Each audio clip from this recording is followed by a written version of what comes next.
ప్రజా సంక్షేమమే ధ్యేయంగా కాంగ్రెస్ ప్రభుత్వం పనిచేస్తుందని కాంగ్రెస్ పార్టీ ఇచ్చిన 6 గ్యారంటీలను అర్హులందరికీ ఖచ్చితంగా అందిస్తామని నారాయణఖేడ్ ఎమ్మెల్యే డాక్టర్ పట్లోల సంజీవ్ రెడ్డి అన్నారు. శుక్రవారం పెద్ద శంకరంపేట మండల కేంద్రంలో నిర్వహించిన ప్రజాపాలన కార్యక్రమానికి హాజరై లబ్ధిదారుల నుంచి అధికారులు స్వీకరిస్తున్న దరఖాస్తులు పరిశీలించారు. గత ప్రభుత్వంలో ఉద్యోగులకు, నిరుద్యోగులకు తీవ్ర అన్యాయం జరిగిందని, కనీసం మొదటి వారంలో జీతాలు ఇయ్యలేని పరిస్థితిలో ఉద్యోగులను ఇబ్బంది పెట్టారన్నారు. దళిత బంధు, గృహలక్ష్మి పథకాలు కాగితాలకు మాత్రమే పరిమితమయ్యాయని విమర్శించారు. గత ప్రభుత్వంలో నారాయణఖేడ్ నియోజకవర్గ వ్యాప్తంగా 2 సంవత్సరాల నుండి పెండింగ్ లో ఉన్న కళ్యాణ లక్ష్మి లబ్ధిదారులకు కళ్యాణ లక్ష్మి అంతెల చర్యలు తీసుకుంటామని, అతి త్వరలో లబ్ధిదారులకు వీటి డబ్బులు అందుతాయన్నారు. సన్న చిన్న కారు రైతులతో సహా 100 ఎకరాల ఉన్న భూస్వాములకు రైతు బంధు ఇస్తే ప్రజాధనాన్ని దుర్వినియోగం చేసినట్టు కదా అని ప్రశ్నించారు. శంకరంపేట కేంద్రంలోని ప్రభుత్వ భూములను పరిరక్షించడానికి తన వంతు కృషి చేస్తానని అన్నారు. ప్రజాపాలన ద్వారా స్వీకరించిన దరఖాస్తులపై అధికారులు సమగ్ర విచారణ చేపట్టి అర్హులందరికీ పథకాలు పంపిణీ చేస్తామన్నారు. గతంలో కాంగ్రెస్ నాయకులే, కాంగ్రెస్ లో పుట్టి కాంగ్రెస్ లో పెద్దగైన నాయకులు వాళ్ళందరూ తర్వాత అవకాశాలు ఆడడానికి టీఆర్ఎస్ తప్ప వాళ్ళు కూడా కాంగ్రెస్ వాళ్ళే, పాత కాంగ్రెస్ వాళ్ళే అని చెప్తా ఉన్నాం. మా సంత బాధపడుతూ చెప్పిండు, ఏం భయపడాల్సిన అవసరం లేదు. నేను మీకు రాకముందే, నేను ప్రతిపక్షంలో ఉన్నప్పుడే నేను చెప్పిన 1వ సర్వే నెంబర్ ఏదైతే ఉన్నదో ప్రభుత్వ భూమి, దాంట్లో 18 ఎకరాలు ఉంటే మన హాస్టల్కి ఇవ్వడం జరిగింది. రెసిడెన్షియల్ హాస్టల్కి, మన మోడల్ స్కూల్కి, కస్తూర్బా స్కూల్కు అక్కడ ఇవ్వడం జరిగింది. దాని తర్వాత అక్కడ మొత్తము ఆక్రమణకు గురైందని చెప్పడం జరిగింది.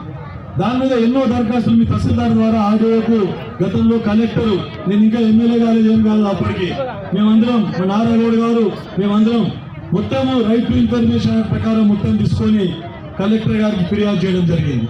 కానీ ప్రభుత్వం 10 సంవత్సరాల నుంచి టీఆర్ఎస్ ప్రభుత్వం, కేసీఆర్ ప్రభుత్వం, దొంగల ప్రభుత్వం నిద్రపోయింది, ఏది పట్టించుకోలేదని చెప్తా ఉన్నా. దాని మీద ఎంక్వైరీ లేదు, ఇప్పటి వరకు ఏం చేయలేదని చెప్తా ఉన్నా. అంతేందుకు అక్కడ పాప మోడల్ స్కూల్ ప్రిన్సిపాల్ గారు ఎన్నోసార్లు నాకు ఫోన్ చేసిండు. అక్కడ కస్తూర్బా మహిళలకు టాయిలెట్స్ మొత్తం కూలిపోయిన రోడ్డు వేయడంలో అక్కడ మొత్తం టాయిలెట్స్ వెళ్తామంటే కూడా, మరుగుదొడ్లు నిర్మిస్తామంటే కూడా స్థానిక నాయకులు ఆ జాగా మారి మీరు కట్టవుతారని చెప్పిన దౌర్భాగ్య పరిస్థితి గత టీఆర్ఎస్ పాలకులది, టీఆర్ఎస్ నాయకులు చెప్తా ఉన్నాను. అంత దౌర్జన్యమా? అమ్మాయిలకు మరుగుదొడ్లు కడతామంటే కూడా కట్టనీయకుండా అడ్డుకున్నారు. మీకు అంతకంటే మీరు ప్రజాసేవకు వచ్చిందా, మరి ఎందుకు వచ్చిందని చెప్పేసి నేను అడుగుతా ఉన్నాను మీకు అందరికీ. అయితే ఇది రాజకీయ వేదిక కాదు, ఆయన ఎక్కువ మాట్లాడకుండా మీకు అందరికీ ప్రభుత్వ సంక్షేమ పథకాలు, గతంలో ప్రభుత్వాన్ని మీరు సోనియా గాంధీ గారు ఏదైతే తెలంగాణ రాష్ట్రం ఇవ్వడం జరిగిందో, తెలంగాణ రాష్ట్రం ఇచ్చినప్పుడు 17,000 కోట్ల రూపాయల మిగులు బడ్జెట్ ఉన్న రాష్ట్రం. అప్పుడు ఖజానా నిండుగా ఉండే 17,000 కోట్ల రూపాయలు నిండుగా ఖజానా ఉండి మన టీఆర్ఎస్ ప్రభుత్వానికి, మన కేసీఆర్ గారికి రాష్ట్రం అప్పగించింది. మీరు కూడా కేసీఆర్ కు కారు గుర్తు కొట్టేసిండ్రు. ఏమో బంగారు తెలంగాణ చేస్తారనంటే నమ్మిండ్రు, 2 సార్లు నమ్మిండ్రు, 2 సార్లు నమ్మి మా ప్రీతమ నాయకుడు పట్లోల సంజయ్ రెడ్డి గారికి, అలాగే మన గ్రామ సభ అధ్యక్షుడు సర్పంచ్ సత్యనారాయణ గారికి, మన శంకరంపేట నుంచి విచ్చేసిన ప్రజలందరికీ స్వాగతం, సుస్వాగతం. సార్, మా ఊర్లో 70 నుంచి 80% మంది ప్రజలు, 70 నుంచి 80% మంది ప్రజలు పేద ప్రజలు సార్.